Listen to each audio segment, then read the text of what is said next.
Soul Purpose Show. It is Women's History Month. We missed you all last week just because we were tired. So we did a replay of our Black Panther show. But I am here. I am by myself in the Soul Purpose kitchen because it's Women's History Month. And my husband loves all things women, but he was like, y'all can have this. Y'all can have this show. So, like I said, it's Women's History Month, and I really wanted to take some time to celebrate all things Black women. I think oftentimes in this conversation about the celebration of Women's History Month, we kind of get lost in the shuffle. Nothing wrong with other cultures celebrating their achievements, but I think that Black women, particularly after the last year, there's a lot to be celebrated. This month and every month. And so the actual theme, I looked it up, the actual theme for this year's Black History Month is Black History Month, Women's History Month, one thing. Women's History Month, and it is the valiant women of the vote refusing to be silenced. As you know, last year was the centennial celebration of the 19th Amendment, where some women were granted the right to vote, but not all, we know that. And so I wanted to, in light of everything that happened last year, the organizing that Black women did, Black women flipping Georgia blue. We have a Black woman as vice president of the United States. I wanted to invite some women onto the show who I admire and who I believe are just bad to the bone. And what better way to kick off Women's History Month on Soul Purpose Show than invite the queen herself, my mama. My mama is on the show. Hey, mommy. Good morning, Monica. Thank you for that introduction. And I will say the traditional standard phrase. Thank you for inviting me. Thank you for having me.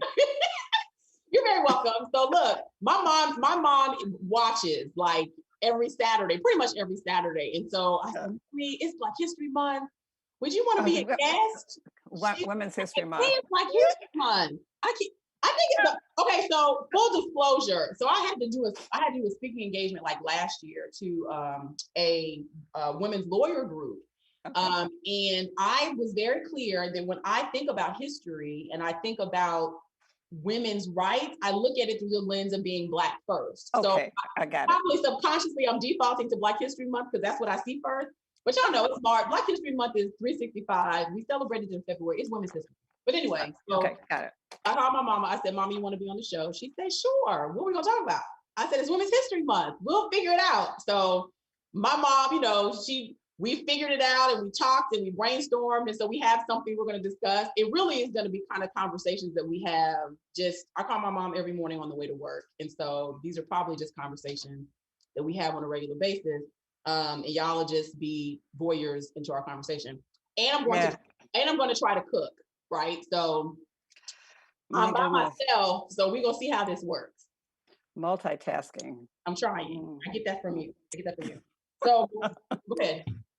Well, thank you for having me, Monica. And I do watch the show when I don't have meeting conflicts. And y'all are doing a wonderful job with this. Well, thank you.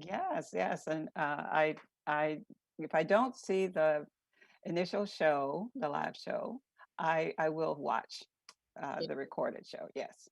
So this is the Soul Purpose Kitchen. My husband has decided we're kind of back and forth. And so I try to cook some of my favorite things. And so last night I was talking to Keith. I said, okay, so one of the things my mom and I like to do is I like brunch. I think my mom likes brunch too. As you all know, I like a good cocktail. My mom will dabble sometimes. So I'm going to make some champagne because there's a good brunch. What good is a brunch without some cocktail and champagne being the base? And I'm going to also try to cook. And so I was trying to think of my favorite dish that my mom makes, because if anybody's been to our house and has eaten my mom's cooking, it is the best. Argue with yourself. My mom's better than y'all. And so I am a huge cornbread person, right? So Keith was like, "Oh, you can make the cornbread your mom made." So my mom I don't know what she does to the cornbread. It is absolutely delicious, but she puts cheese in it. And so I like waffles and I like cornbread. So I said I was going to try to make cornbread waffles with cheese, but I've never put cheese on a waffle iron. So if I burn it up, then y'all are seeing this real time. So Okay. So Okay. what do you do Well, to your cornbread, Mama? what? Oh, let's see. The cornbread that Keith was talking about when he was here was made with the basic recipe includes butter. I mean, it's just Lots and lots of butter. it's butter because if you can smell the cornbread when it's cooking, you can smell the butter, then you know you have it right. Okay, But right. it's just regular recipe for cornmeal. I will use a kefir or a buttermilk. People call it buttermilk, Mhm. and mix it all up. Add butter to the batter. Okay. I have a cast iron skillet. Add butter and a little oil, vegetable oil, and to keep the butter from burning in the bottom of that skillet. Sprinkle some cornmeal in the bottom of that, and just move it around in the bottom of the skillet. Make sure you have enough oil in there so when you put the batter in, the butter and the oil rises to the side of the cornbread. It gets all crispy and stuff on Yes, you. it gets crispy on the side. So I'm a So cornbread thief. My family will tell you I'm a cornbread thief. So my mama cook cornbread. I don't wait for it to get like even. I'm eating it straight hot out the oven. So that's me. I'm so feeling cornbread. so once it's partially brown or almost done, I will get more butter and cover the top so it comes out evenly brown on the top. And when it comes out, it's hot and ready, and people go for it. I haven't cooked cornbread in a long time. I have I to. don't cook it because that there's lots of butter in it and it's not good for you. But I do like Right, right, it. right. So substantive conversation. So it is Women's History Month. And I did a little bit of research before we got on just to kind of find out what the history of Women's History Month was. And it really started as Women's History Week in Hmm. 1981, and then in California. And then a group of women in California, I guess, went to DC and talked to Congress and talked to Jimmy Carter to make it an official month. And so we have been celebrating Women's History Month, whether it's a consistent thing or not, but here recently it's been more consistent, but we've been celebrating Women's History Month since 1982 nationally. So Right. when you think of Women's History Month, because I know we've had these conversations from a generational perspective, you're a working mom, I'm a working mom. And so I kind of bounce things off of you just in terms of your experience in the workplace and my experience in the workplace. And there are some similarities. But when you think of Women's History Month and why it's important to celebrate, why is it important to you that we celebrate Women's History Month, particularly as Black women? Right. Yeah. I guess two things come to mind, Monica. It's because we haven't had a true, a real story about our history. I mean, there are just lost nuggets, lost treasures of our history that speak to how um, resilient we are as a people and also as women. I mean, there's some horrors and tragedies as well, but I think through that suffering, we have grown stronger as a people. And the importance of recognizing the strengths that we have and also the not only the tragedies, but also the successes and the people who have been pathfinders and just outstanding contributors to this country and to the culture. Mm-hmm. It helps the next generation. The next generation has a full appreciation for all of the major contributions that have been made to this country that have not been recognized in the past. And I think there is some transformation happening, which is wonderful to see, uh, uh, owing to some degree to COVID. Right. Right. Yes, but the tragedies are coming to surface now, and people are realizing that there's a need for change in this country, significant change. So, why do you know? Typically, when we talk about Women's History Month, and I have made it a point to, particularly with Miles, is to talk about the achievements of. I think him seeing positive Black men is super important, but I also think that it's important for him to recognize the achievements of Black women. And so, there are three of us, and our youngest is my brother. But one of the things I do think that I applaud my parents for is that our parents gave all of us voices and encouraged me and my sister to be extremely independent and probably outspoken. If my daddy was alive, he'd probably say too outspoken at times, at least for me. But the thing that I think is so wonderful about that is the fact that my brother has, has an appreciation for all of the achievements of Black women, and he celebrates that. So in terms of just encouraging younger people, specifically boys, to accept and highlight and celebrate Black women when that may not always be the case in school, how do you make that happen? I mean, I know what you did for us. I mean, we had ebony books in our house, but how on a larger scale, because they're not necessarily teaching African American history in school. So how do you get that information to young people, boys and girls? And I'm going to use a phrase that you're familiar with out of the past administration. This alternative reality that has been thrust upon this country over the years, about our contribution and the value of not only the men, African American men, but the value of African American women. It has just been suppressed. That seems to be suppressed.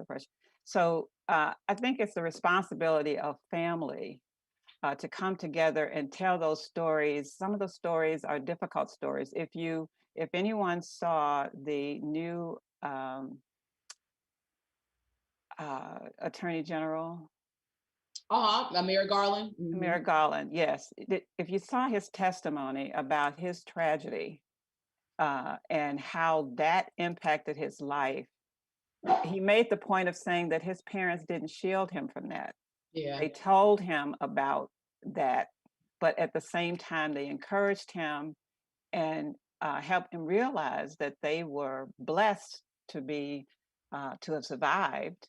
How they were blessed. His mother was pulled from a group that was about to be killed. Yeah.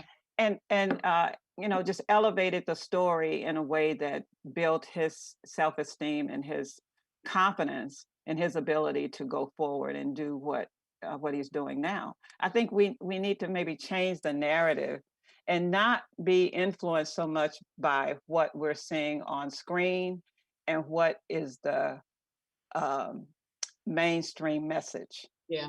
Because one of the things, and we've talked about this before, this concept of intersectionality, and one of the things, we talked about COVID space and how there's this racial reckoning. One of the things that bothered me, I mean, what happened to George Floyd, for sure, absolutely, it was on camera. We are absolutely focused on that. That should be what it is.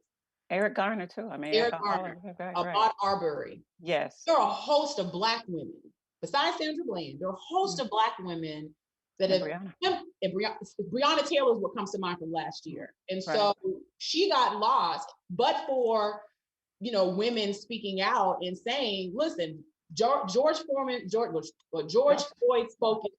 situation should absolutely be talked about because it was absolutely ridiculous. Ahmaud Arbery's situation should be talked about as well because that was absolutely ridiculous. But sandwiched in between those two was Breonna Taylor. I think the anniversary of her murder was either yesterday or today. Right, it was this week. And so she got lost in that conversation, and that happens so much because the focus is so much on Black men. And not saying that it should not be, but we get lost in that conversation too. And so when you think about the repercussions of what happened as a result of Breonna Taylor's murder, the guy wasn't charged. And you can have a whole conversation about why Daniel Cameron decided not to charge the cops. But in addition, I know that her family, this didn't work. The cheese got stuck. I told you that. It didn't work. I thought it was gonna work. It didn't work. Okay. It didn't work. Okay. I told you can't put cheese in a waffle line. This is a fail. Y'all see this? Y'all gotta listen to your mamas. I put cheese in it to see if it will work. It won't work. It didn't work. Oh well. I'm gonna turn this off and we just gonna keep it moving. It's good though, but it didn't work. I'm gonna put it in the oven. It's good though. Well, the cheese that Keith was talking about, it was actually cornbread, and it was Italian seasoning in it because we had a soup that went with it. This is very, very good. The crumbles are really good. I don't know what to do with it, but I messed it up. Okay. Anyway, all right. So Breonna Taylor, that caused me the most angst last year because I know that Okay. I think I heard your question. Yes. Why is it that you is the message, or what you're asking is, why is it that the men are getting more It seems like people consideration? lost, or unless there's a whole lot of uproar and we make a lot of noise, Right. situations that similar is like domestic violence. Yeah. Black women are victims of domestic. I don't know the percentages, but there are a lot of Black women that are victims of domestic violence. I had two classmates that were killed within a year as a result of domestic violence. But the face of domestic violence isn't ours, or when you talk about the face of these police killings and police brutality, it's not ours. So But it's Black women's face. And so I'm just kind of trying to get your thoughts about. okay, there is a cultural shift, I think, that's happening, social and cultural shift. And I think it's across the board. I mean, if this past week there was a discussion about the two female military officers who were, their promotion was held up under the past administration Right.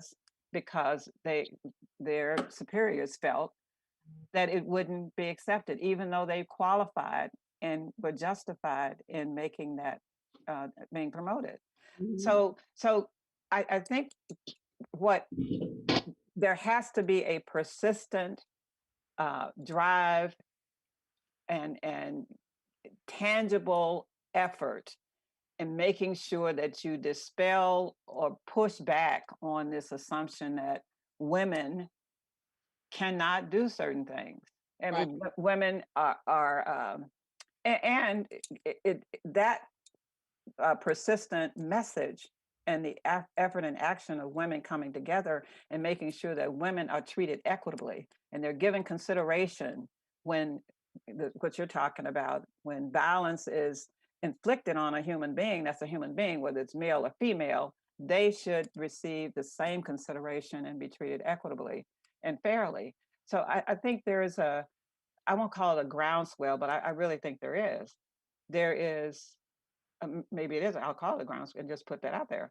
There's Mm-hmm. a groundswell among women and those who support this transformation that I think we're going to see a change. And Brianna's family has said that they are not going to, even though they've been compensated, I believe, Uh-huh.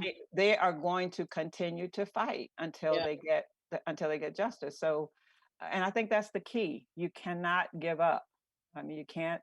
If our ancestors had given up, where would we be right now? Yeah, that's true. I mean, I remember just having that conversation with you and just being so um irritated isn't even the right word. I just know that in certain spaces, our voices and our stories are silenced. Like as an example, um, a couple, and there's no really safe space. We have to create our own safe spaces to share our story. So as an example, I know you don't watch daytime television, but The View, the talk show, The View. There's all these women, The Real. There's all these different talk shows where women are the focal point, but there's Mhm. no real show. For a long time, there was no show where it was Black women talking about Black women's issues, highlighting and supporting us, just period. And so maybe it's 2017, maybe 3 or 4 years ago, there was a show on TV1 called The Sister Circle, and it was all Black women. One of the hosts was Rashawn Ali, who is a Bratler, who was my freshman sister. She's also a soror, who was on the show. And I tuned in. Now, whether or not a lot of people tuned in, I don't know. But I tuned in just because there were 4 or 5 Black women on the show, on a Black network, talking about Black women's issues, things that you're like, Mhm. the maternity mortality, maternal mortality. You're not going Right. to hear that on mainstream news, but Black women are, I mean, I've never given birth, but Black women are dying in childbirth Yes. Right. because Right. there's racism, Healthcare. systematic racism in healthcare because Healthcare. of the belief that Black women have a higher pain tolerance Mhm. than white women. I hurt and bleed just like everybody else. And so when I'm screaming and saying I'm in pain, you should have the same response for me as anybody else. But my point is that Sister Circle is canceled now. It got canceled last year, which was sad to me and frustrating at the same time because we had a space where our issues were elevated, where our issues were discussed.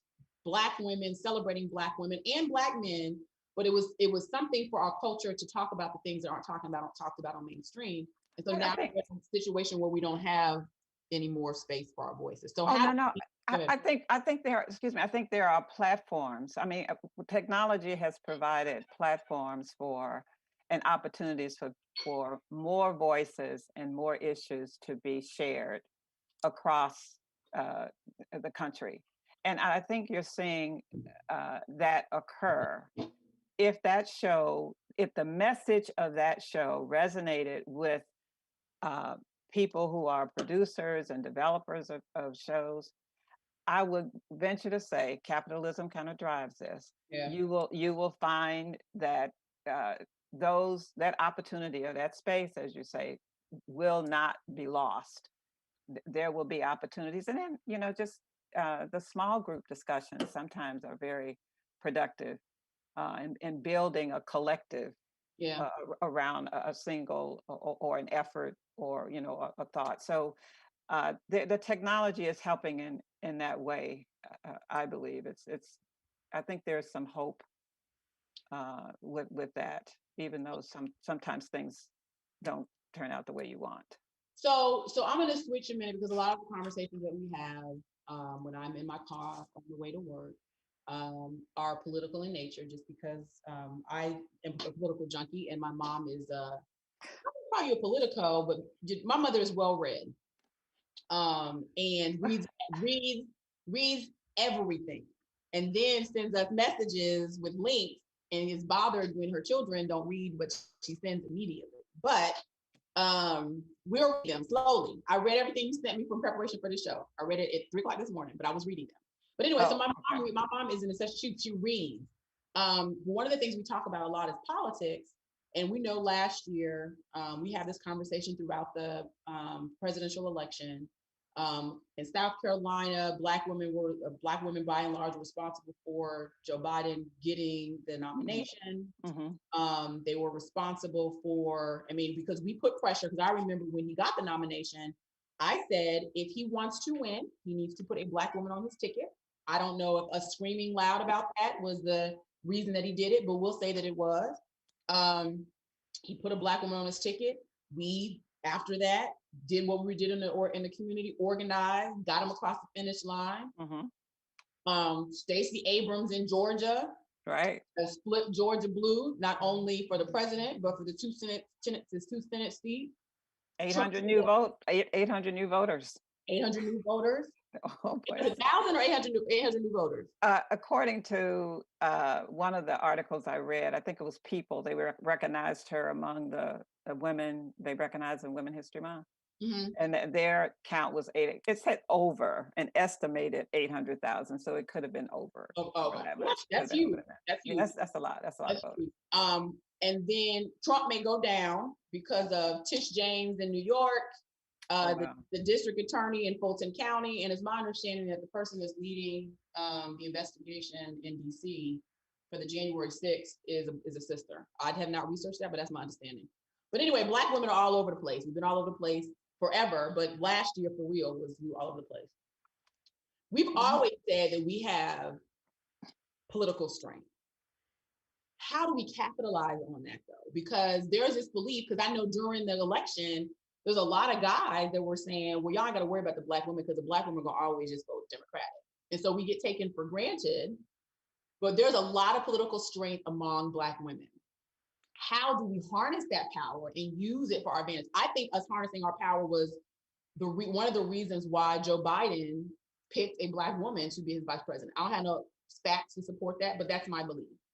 But how do we harness that power to get what it is we want? Because if we don't vote, we're not pulling our cousins and brothers and whatever to vote. So how do we harness that political power? In your opinion?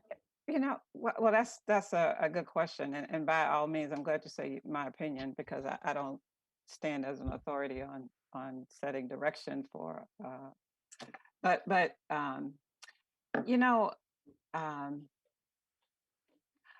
the momentum, sometimes momentum is hard to sustain over time, but I think that makes all the difference. And with this country in a state of transformation. It's moving into a different direction Mhm. based on what we experienced in the past administration. I think that's motivating a number of people. It's motivating corporations to reach out and make sure that they are not parties to what the previous administration was attempting to do. Right. This is constant divide. It's not healthy for the country. It's not healthy for democracy. So I think some people are realistic about this, and they realize that if this country is to survive, if it is to survive, we have to come together, and that includes the sisterhood that you're talking about, and we have to stay vigilant and active in pushing for the change that we want. I think it's important to come together with an agenda that everyone can move forward with. I mean, so everyone's on the same page. Right. So it really is a collective, and you're not having splintered. Because once people start splintering and going in different directions, it weakens whatever it is that you're trying to push forward. And uh, in contrast to what on the Republican side, they seem to have a strong following. It's just going in a strange direction. But I think that collective, just coming together and staying vigilant, staying active, maintaining the kind of persistence and dedication that a Stacey Abrams showed us, being committed and being willing to just uh, do the work. I mean, Yeah. that's basically what it is. I mean, the environment right now with this administration, it it presents an opportunity that we should not ignore. Yeah. We need to capitalize on it. I'm, So I'm really hoping that that with this midterm election, that more Black women run, whether it's local, whether it's state, whether it's mhm, for federal office.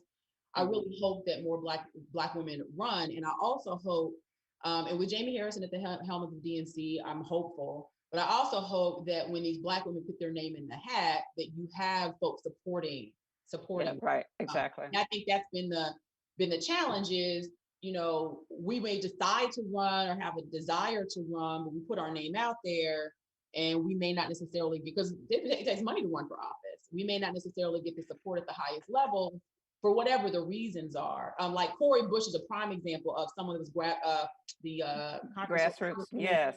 from St. Louis. That looks I mean, the grassroots effort, and she's up in DC taking right. names, and she's honest, and that's the type of I'm a fan because of that is the type of leadership that we need in DC for someone who's going to call a spade a spade. And I'm not here to play politics. I'm here to represent my constituents and speak truth to power. And so when she's telling people you are a racist, I'm sorry that you are upset that you are a racist, but you are a racist. Let's deal with that and let's fix it.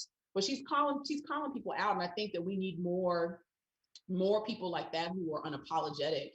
Well, it's called representative government, democratic and representative government. So once you understand the condition of your constituents, Yeah, you move in and you have a position of authority. You try to make your constituents' life better and give them opportunities that anyone else would have. So it's representative government, and she's doing a great job representing her constituents. yeah. And if she stops representing her constituents, unlike some of these folks that are in office, you lose your seat. But some of them, There's probably should be term limits. I probably shouldn't say that out loud, but there probably should be term limits for some of these people. and what I want to say this political discussion is it's important once you get people in office, and this is more of a local county thing, I guess national as well. Once you get people in office, don't just hang it up and say, I voted and I'm done. You Mhm. have to you have to support that individual when they are in office. You go to the county commission meetings, you go to the city commission meetings, and provide the support that they need to get their agenda approved and voted upon. So sometimes that happens. Once people get in, we just kind of back away and Yeah, say, back let with them, the yeah, call. let them handle it. I voted for them, let them handle it. But Yeah. that's not the way that works. Well, we're taking a break.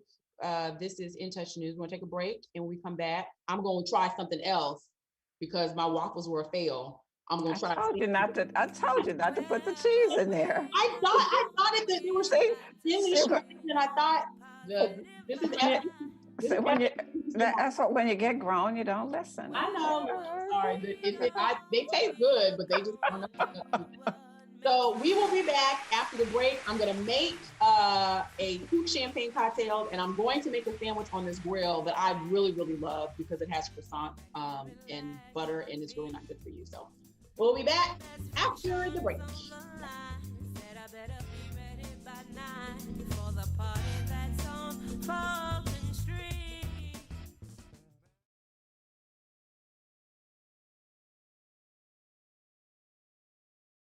Hey, this is Agent Wright, better known as Mr. Clean. You looking for some great barbecue? Come see them two brothers in the grill, located at 423 Virginia Street, Charleston, West Virginia. We got ribs, chicken, pulled pork, brisket, collard greens, mac and cheese, baby. Come get some and get you a nice, smooth cigar. 304-550-4431. That is 304-550-4431. Come get some, baby. The Rib Man, mama, the Rib Man.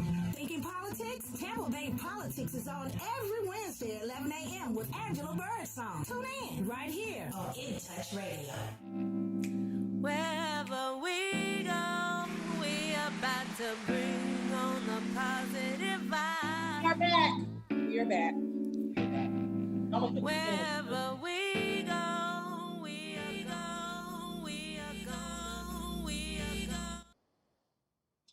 All right, mommy, can you hear me? Yeah, take yourself off mute. Yeah, take yourself off mute. Okay. So we're back. Welcome back. If you missed the first half, I am Monica. My husband is not here, but it is Women's History Month, and I'm here with my mommy, and she is spitting wisdom and knowledge as she always does. And really, what you are seeing is our legit conversations, like every day. It's probably too heavy for most, but it gets me. It gets me going in the morning. Sometimes probably too much. So I walk into work like power to the people. And I always be power to the people when I go in my office. But anyway, so I'm gonna make a cocktail that I really like. And in order to make this, I got Black Girl Magic champagne. Black Girl Magic champagne. So I have never had this before, but I hear wonderful things about it. I got it because it's a winery that is owned by 2 Black women, 2 sisters, the McBride sisters. So I went to Total Wines yesterday and got got everything in Total Wines that they had that was McBride sisters. So I have everything that they've made. And so I would encourage you to support these women. And so that's that. So I'm gonna make a cocktail real quick. But as I'm making this cocktail, I want to ask you, Mom, one of the things I kind of mentioned this before. So before I do that, I'm gonna tell you what's in this cocktail. So we have champagne, we have some strawberries I'm going to muddle, we have some vodka, whatever your favorite is. I think y'all seen me make this before. I'm gonna make another one too that you haven't seen me make. And then some simple syrup. So that's what's going to go into our champagne glass. All right. So Mom, one of the things I did want to ask you is you have raised 3 children. You and Daddy raised 3 children. And we have often been told, well, at least I've been told, I can't speak for Erica. I've been told that I'm sometimes too opinionated and too vocal, but I shared that growing up, that was encouraged. And so I want to know, as a parent, particularly as a woman, Black woman, raising children in the 70s, early 80s, and this is before, sexual harassment, before women's, in terms of from a legal perspective, women were really, really supported. We were technically supported, but let's be real, not really. Mm-hmm.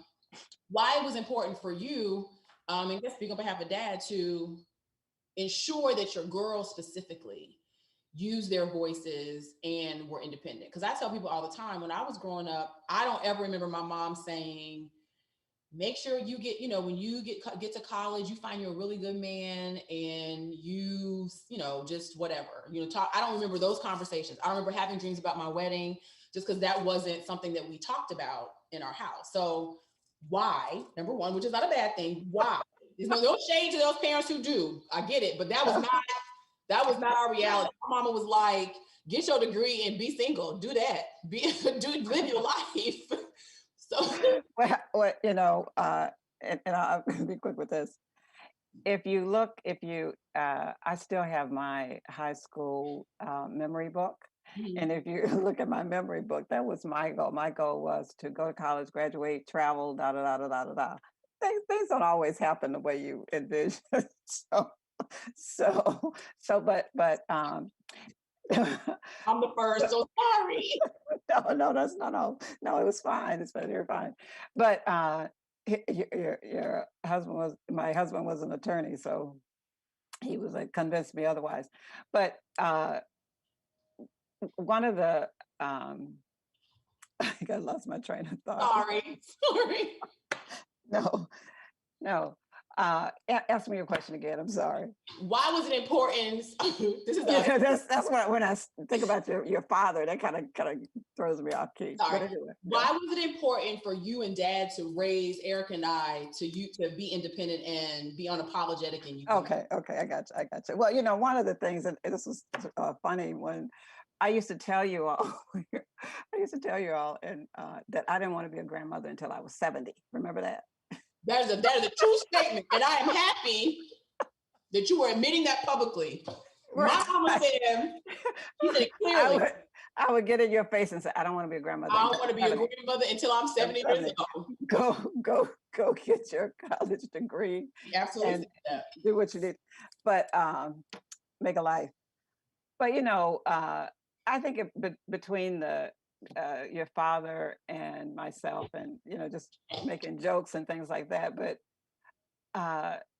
it was just important for us to know what you all thought about your future, and to provide as many opportunities as possible. Your trip to Europe and Russia and all, it's important to set an example for each child to have. It was our view that it was important for each child to have their own space and develop their personality in such a way that it reflects who they are and what their desires are. So, you all were in separate schools for a while, because one of the concerns that we had was, okay, we didn't want this to be, oh, that's Monica's brother, or that's Erica's brother, that's Monica's sister. And people make assumptions about you based on your sibling. I mean, we realized that you all needed to work together. That's what that whole mega thing was. Yeah. You had to come together and support each other, but you really needed to develop your individual identity. So, and within that, be able to voice your views candidly and fact-based. I mean, that was, you need to make sure that you have your facts. Yes, now that was true. So you can have all the opinions in the world, but my parents would, and mommy still does this. Where are you getting this information from? Well, right. I don't necessarily have the information, just how I feel. Well, the feelings don't matter. We need facts. We need facts. And the why questions were always, look, there's a set of Encyclopedia Britannica's 3 sets. Go do the research and find the answer to your question. Yes. That was part of the, taking the initiative to do the research and find the answers and find the facts. But, and it helps formulate solid opinion. You can take a stand and be vocal and be assured that what you're saying is based on fact. But you all were, and I would just say that there was a community as well, and a family that poured into you all as well. So, the people that were your godfathers, your godparents, and people, the church especially, allowing you all to accept leadership or encourage you to do leadership, assume leadership positions in the church, to the degree that, you felt that was something that you could do. So, it's okay. No, but I think all of that helped create that kind of independence and individualism that's necessary for a person to have their own views about things. Now there was this a couple years ago. There was an article that I read about, and either an article or maybe it's a news segment about girls being called bossy, right? And I know that I've gotten my share of that. So there's this belief, there's this thing where they don't say that to boys. So you have a boy and a girl, similar personality, both outgoing, both vocal, but there's this inclination to encourage the boy to be that way and to tell the girl that she's bossy, use it as a pejorative and tell her she's bossy, to try to muffle her. And I know one of the things that I've done, particularly with my niece and my goddaughters, because they have that type of personality, is to encourage that. So what do you say, for people who are watching, who may not be a part of our family and who aren't privy to us, when there are little girls or young girls who have that mindset, who want to be outspoken, who want to use their voices, but there's a community or there's a teacher or there's someone in society attempting to muffle their voices? Well, what guidance would you give them? Well, if it's blatant, if it's something as blatant as that, I would definitely encourage the parent I would encourage the child to talk to their parents about it, and the parent to be involved. I mean, you all know, whenever there was an issue when you all were in school, we were there, and your father in particular would drop in periodically just to say that, look, we're present, I'm present here, and I'm concerned about the what's happening with my child. Some parents don't have that flexibility, but I think it's important for young ladies who have strong personalities, and hopefully they're in an environment where, in school, where teachers can see that, appreciate it, and allow them to cultivate it in a constructive way. So it's important for parents to know know their child, know the teacher that they are going to interact with, have a conversation with the teacher and say, my child has a strong personality.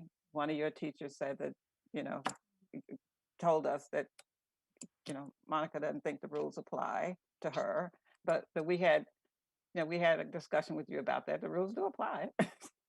Rules do apply.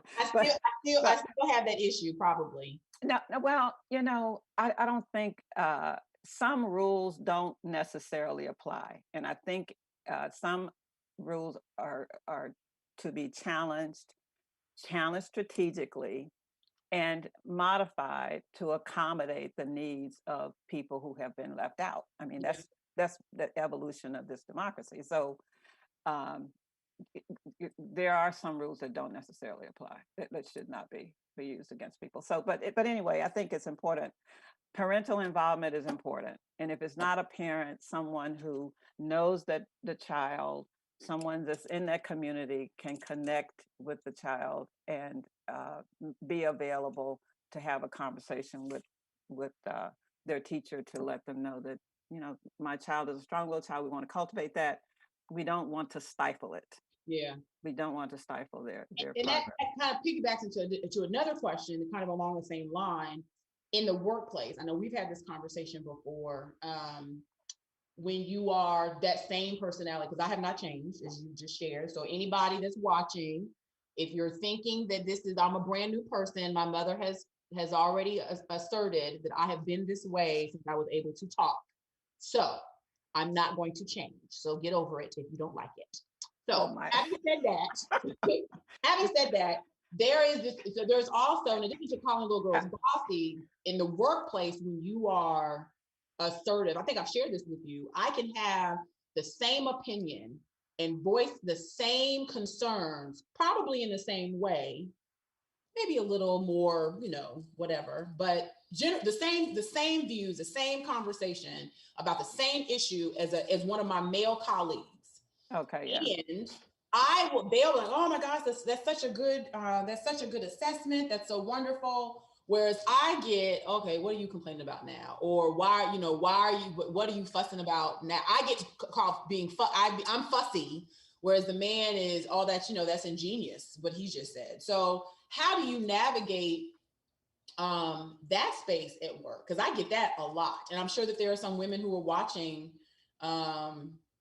the show, That they probably get that as well. that they appropriate your idea or your statement and make it They their appropriate own. your idea, and or because Make you it your own. Make it their own. make it their own, and or because you're a type A personality, that you get labeled as trouble or difficult or angry or something. Oh, Yeah, so that. So both issues. I've experienced that in my work life. It's not so. This is not something that's just me. You know, I've experienced it, and I walked into an executive meeting, and one of the EDs said, "Here comes trouble." Mm-hmm. So we had to have a conversation about that. But if it's good trouble, it's okay. Right. They just have to understand that good trouble can be okay. Change, it may be difficult for some people, but if the change is good in the long run, it's okay. And thanks to John Lewis for putting that out there as a mantra for people. Hopefully they will understand that good trouble is okay. And I just didn't have it at the time when that ED said that to me. So, I think he understood. How do you? Because I've had that too. I mean, we've had this conversation, that Black women are difficult to work for and work with. I know. Now, I've never worked. Ironically, I have never worked for a Black woman my entire career. I've never reported to a Black woman. I know Erica has. She's blessed because I know she had 2 people that she reported to that were Black women, very strong Black women, who I both are mentors and I love. But I've never had that. So how do you address those type of comments? Because I know I've gotten those. Like, Black women are. No one's ever said that. They may believe that I'm difficult to work with, but no one's ever actually said that to my face. But I know that you and I had that conversation. Whoops. Yeah, well, that was a tag that I hate to keep referring this to a personal experience, but Sorry. I did get tagged that way in the office that I was director of, to the point that an African American female decided she would file an EEOC complaint. Oh, But I think I told you about that. But it was based on colorism, and I think she was just being creative because she was on her way out. But but she got creative and decided she would use that as a reason. yes, EEOC complaint. It's based on colorism. But so it surprised a number of people in the agency. But people, it's hard to. It's really hard to give some kind of template for someone who's in a situation like that. This is the way you handle this, and there probably is one, but I can't. For me, I can share my personal experience, but it doesn't necessarily work for everybody. Yeah. But I think it's important to be true to yourself. Know your facts, and in a conference room where you're being pushed back, or your ideas are being appropriated and dismissed as significant, but fashioned through the mouth of a male person, they're great, wonderful ideas. Mm-hmm. I would not be reluctant in this day and time to bring that up. Yeah. I would, because maybe there are some people who are in leadership in the organization that don't realize that this is what is happening. It may be just part of the culture, and that needs to be a cultural change. So someone has to be willing to step up and say, look, I notice this is happening. Women are coming forward with great ideas, putting them on the table. They are not acknowledged, but when it is translated through a male voice, right, not necessarily translated either, just repeated, it's, they get a raise, they get applauded and get recognized. So you have to be willing to be a Stacey Abrams in that situation. Make a difference and make some noise. Yes, make some noise, resist. So that would be my suggestion. So I want to move to the importance of sister circles, which is one of the reasons why I did this. I wanted to do this series of shows, which is number one, to talk about Black women's experiences, which clearly, I mean, you know, my mom, and I'm second generation. There's not too much difference, and I know my grandmother probably had similar experiences when she was, opened up her flower shop. My grandmother owned a flower shop in Memphis, and I think was one of the only Black women to do so for a very, very long time. And so I'm sure that she faced some similar things that you face and that I face. So the needle has moved, but not so much. Yeah. But what's the importance? So when you have those issues and when you're facing those type of challenges at work, I know we've talked about the importance of having, I'm going to call it a tribe, but just a circle of women. And I know that you had that, a circle of women that you can just rest with and on and go to, whether it's for prayer, whether it's just to kind of go to brunch and just get a release from day-to-day activity. How important is that? That is very important. I'll just say that my mother was among a handful of florists. Hers was the only florist in a shopping center, which was, novel at that point in time. Miss Henderson, Miss Patterson, and my mother were running buddies. They more or less went to conferences together, and those were the three major florists at that time.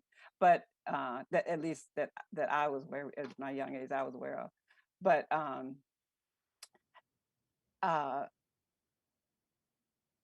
there we go again. People that are important to you, you keep.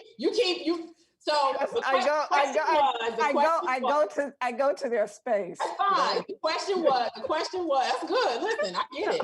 I go to your father, I go to my mom. So the importance of having a tribe or sister circle. Oh, absolutely. I got it. Wearing crown. Right. Yes. Prayer circles are absolutely important. I mean, the women that I know participate in probably more than one prayer circle. I'm a member of a group that does Bible studies every Wednesday. And there's prayer and fellowship in that. I think during this difficult time, especially when people are sheltered in, this is a wonderful opportunity to develop those relationships in a deeper way. Because, if we're talking about getting back to normal, there's a lot of superficialities in what we were doing before COVID. It wasn't as deep and meaningful. And during this time, you have an opportunity to do that. And I think it's important to do that. And as we get to some degree of new normal, you can carry that with you, and the strength and encouragement that a group of women provide for you as you move out of this situation would be very helpful. So I would absolutely call it a tribe, sisterhood, prayer circle, whatever you want to call it. And organizations are, you remember AKA Erica's Delta, Links. Those organizations have a sisterhood, a bond too, that is very supportive and encouraging for women. And there's always more that we can do. I mean, there's always more we can hold each other up in situations like you just described, where women feel like they're disregarded or not given credit when they're actually making significant change. And that's what Women's History Month is all about. Yep, I agree. It's making sure that we elevate women, the women in history who have made a difference and moved women to a different level of effort, not only, but appreciation as well. And we're seeing women across politics, in medicine. Our sister who worked and my COVID vaccine was the one that I can't remember her name right now, but she was on the people's list. Yeah. I can't remember her name either, but I know you're talking about. Yeah, right. Okay. Moderna. Moderna. Mine was Moderna, and I specifically said, I want Moderna. I want the Moderna vaccine. So we have about a little under 5 minutes left, and I have one last question. But before I ask the last question, I want to tell you who my person was. That's gonna be my last question. So before we get to the last question, I found this drink. My mother loves pomegranates, and that's a whole story. But she loves pomegranates. I don't understand it because it's seeds with meat on it. I don't get it, but she loves them. So I said I was gonna find a drink that has pomegranates in it, and when we come down, when we get our vaccine, we're gonna come down and make this for you. Okay. But you put a little simple syrup in the bottom. I got these pomegranate seeds because I'm not going to dig the pomegranate seeds out of the pomegranate. Oh, okay. All right. You get like a tablespoon of pomegranate seeds, put them in the bottom of your champagne glass. You're going to get an ounce of pomegranate juice, and this is pomegranate juice plus cranberry. You're going to get about an ounce of that. Oh. I don't know how it's going to taste, but I couldn't find just whole pomegranate juice. Well, I could, but I didn't. I needed to get something I was going to drink after I opened it. And so then you're going to put that in the bottom of the glass. You're going to get your spoon and you're going to just stir it. Boop, boop. And then you're going to top it off. And by the way, I don't do champagne, but this is very, very good. You're going to top it off with your champagne. And so, Mom, now I want to ask you, who is your person? I asked the question, who is the person in history that most inspired you? And that was the question that you had. That's how it is. Oh, well, Ida B. Wells is the person that I had wanted to mention as just a dynamic woman who supported women's organizations. She traveled across the country advocating for women, writing about lynching, and her work on lynching of Black folks, and I'm sure just Black folks in there, but mostly men, won her an award in 2020. She got a Pulitzer Award for all of her writings and the impact that those writings had in dealing with the issue of lynching. But she was a dynamic woman. She was from my birth state and my home state, my home city. She was born in Mississippi, and she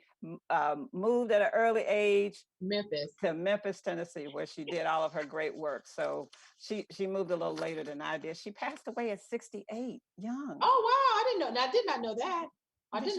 She passed away in Chicago at 68. So she's a dynamic woman to be honored and lifted up among all of the other great women, including our vice president, who has, and all of the women in leadership who are doing great work. Well, I want to say I have a whole list of people that inspire me, but number one on my list is you, and so I'm very thankful that Thank you so much. You know, I just love joining me on this Saturday when you could be doing other things. I sincerely appreciate you joining me. No, I'm. Thank you for inviting me. You're welcome for having me.